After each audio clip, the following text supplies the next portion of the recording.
Une histoire qui nous est chère depuis quelques années, en tout cas ici à Nice, et avec les membres de notre association. Nous avons établi depuis 2008 un recensement de tous les terriens sénégalais. On les a tous identifiés. Alors ici, vous pouvez donc regarder, ou en tout cas reconnaître les noms des tirailleurs donc sénégalais. Alors il y a 1139 tirailleurs sénégalais. Nous avons retrouvé les origines, le recrutement, les naissances, également les causes des décès, etc. Donc un travail donc très complet sur ces tirailleurs qui sont inhumés au Trabuquier. Le problème, c'est que ces tirailleurs qui sont morts à Menton n'ont pas été tous identifiés dans le cimetière. Sur les 1139, seulement la moitié a son nom identifié sur une tombe. Le reste, inconnu. Alors, nous, quand on a commencé à travailler sur cette mémoire, la première fois que je suis allé au Trabuquier, j'ai regardé les tombes, je les ai comptées. Ensuite, je suis allé aux archives municipales, j'ai vérifié les archives, les fichiers, etc. Et à ma grande surprise, il n'y avait pas tous les noms répertoriés dans les fichiers qu'on retrouvait dans le cimetière. Donc il manquait la moitié. Donc c'est ainsi qu'on a commencé à fouiller pendant un an avec certains collègues, et on a pu identifier tous ces noms.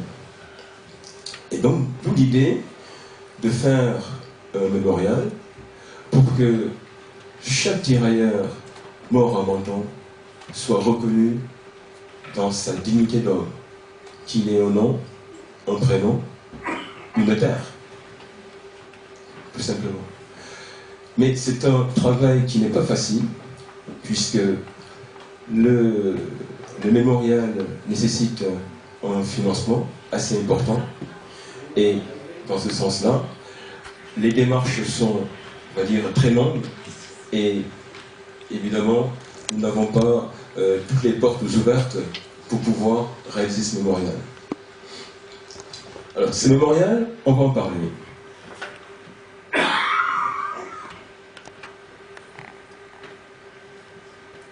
Comment sera-t-il conçu? En trois parties. Et nous avons ici avec nous le sculpteur Jean Berne, qui va réaliser ce mémorial. Voilà les trois parties du mémorial. La statue tirailleur, donc représentée dans son uniforme de 1914-1915, avec une stature debout, sans armes, montrer que la guerre est finie, s'ouvre une période de paix et le retour vers l'Afrique. La seconde partie, c'est le volet des icônes ou des plaques nominatives permettant d'identifier chaque tirailleur avec son nom, son prénom, sa date de naissance ou de mort. Et puis enfin, un troisième volet, le volet pédagogique. Ce sont les plaques iconographiques qui permettront aux enfants et aux moins jeunes également de retrouver l'histoire des tirailleurs sénégalais. Alors, trois volets pour faire ce mémorial. Un mémorial qui est prévu pour l'année novembre 2011, mais vous dites bien qu'on n'a pas encore réalisé la totalité du financement de ce mémorial.